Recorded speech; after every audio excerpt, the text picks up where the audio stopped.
طوفان نوح کے بعد سرزمین حجاز ہزاروں سال تک غیر آباد رہی، یہاں تک کہ اللہ تعالیٰ کے حکم سے حضرت ابراہیم علیہ السلام نے اس وادی بے آب و گیاہ میں اپنی بیوی ہاجرہ اور بیٹے اسماعیل کو کچھ کھجوریں اور پانی کا ایک مشکیزہ دے کر بسایا۔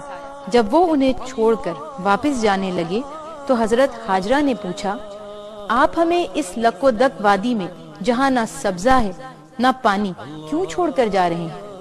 تو حضرت ابراہیم علیہ السلام نے فرمایا، اللہ تعالیٰ کا یہی حکم ہے، ان آیات ربنا ثاقبات ان آیات ربنا ثاقبات۔ حضرت ہاجرہ اللہ تعالیٰ پر بھروسہ کر کے خاموش ہو گئیں۔ جب پانی ختم ہو گیا اور بچہ پیاس کی شدت سے بےتاب ہوا تو حضرت ہاجرہ پانی کی تلاش میں ادھر ادھر دیکھنے لگی، لیکن دور تک پتھروں کے سوا کچھ نظر نہ آیا۔ قریب ہی آمنے سامنے دو پہاڑیاں تھیں جنہیں آج صفا اور مروہ کہا جاتا ہے۔ رخشندہ اتارمندہ ہے آیات الہی۔ حضرت ہاجرہ کبھی ایک پہاڑی پر جاتی اور دور دور تک پانی تلاش کرتی، کبھی بھاگ کر بچے کے پاس آتی اور پھر دوسری پہاڑی پر جا کر دور دور تک پانی تلاش کرتی۔ اس طرح دونوں پہاڑیوں صفا اور مروہ کے درمیان حضرت ہاجرہ نے 7 بار چکر لگائے۔ اس دوران پیاس سے بے حال بچہ اپنی ایڑیاں زمین پر رگڑتا رہا۔ آپ چشمے تصور سے اس منظر کو دیکھیے کہ ایک سنگلاخ وادی جہاں تا حد نظر نہ تو کوئی متنفس ہے، نہ سبزہ، نہ پانی، صرف ایک ماں اور اس کا شیر خوار بچہ ہے۔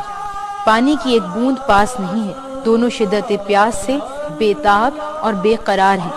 اس وقت حضرت ہاجرہ کا کیا عالم ہوگا، لیکن ایسے عالم میں بھی ان کی زبان پر حرف شکایت نہیں ہے اور ان کا ایمان ہے کہ اللہ ان کو ضائع نہیں کرے گا۔ خلق اللیل والنہار فکل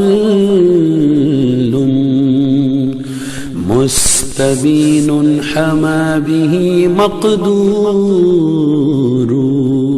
اصل میں یہ ان کے صبر و ضبط کا امتحان تھا اور وہ اس امتحان میں ثابت قدم رہی۔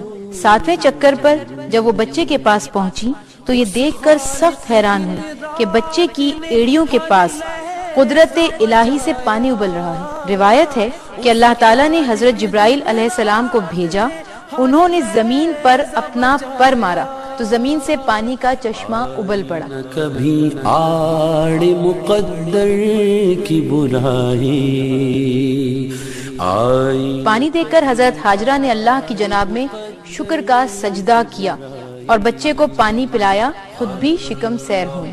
پانی تھا کہ تیزی سے نکلا ہی جا رہا تھا۔ حضرت ہاجرہ نے کہا زمزم، اور اس کے گرد پتھروں کی باڑ باندھ رہی تھی۔ اسی دن سے اس کا نام زمزم ہو گیا، یعنی باندھا گیا۔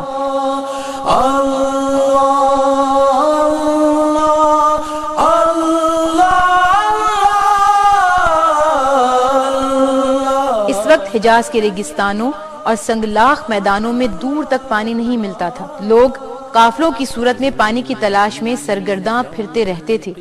انہی دنوں بنی جرہم کا ایک قافلہ ادھر سے گزرا۔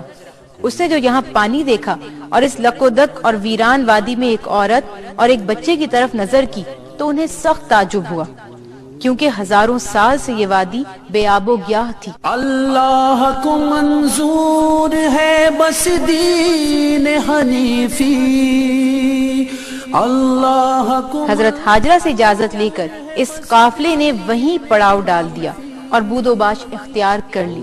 اسی طرح اللہ تعالیٰ نے اپنی حکمت سے اس جگہ پانی بھی فراہم کر دیا اور اس وادی کو انسانوں سے آباد بھی کر دیا۔ نہ کسی دین کی محشر میں رسائی، اور یہ سب چشمہ زمزم کی وجہ سے ہوا۔ ہزاروں سال سے یہ چشمہ اسی طرح رواں ہے۔ ہر سال دنیا کے گوشے گوشے سے لاکھوں مسلمان مکہ مکرمہ حج کرنے کے لیے پہنچتے ہیں اور روزانہ لاکھوں کروڑوں گیلن آب زمزم خرچ ہوتا ہے۔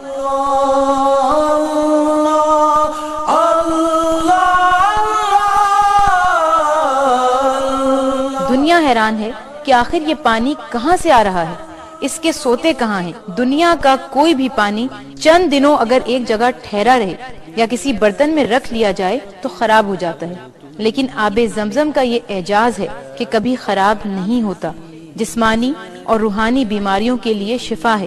یہ اللہ تعالیٰ کی حقانیت کا ایک ایسا معجزہ ہے جس کی حقیقت کو پانے کے لیے انسانی عقل عاجز و درماندہ ہے۔ وفکل خلق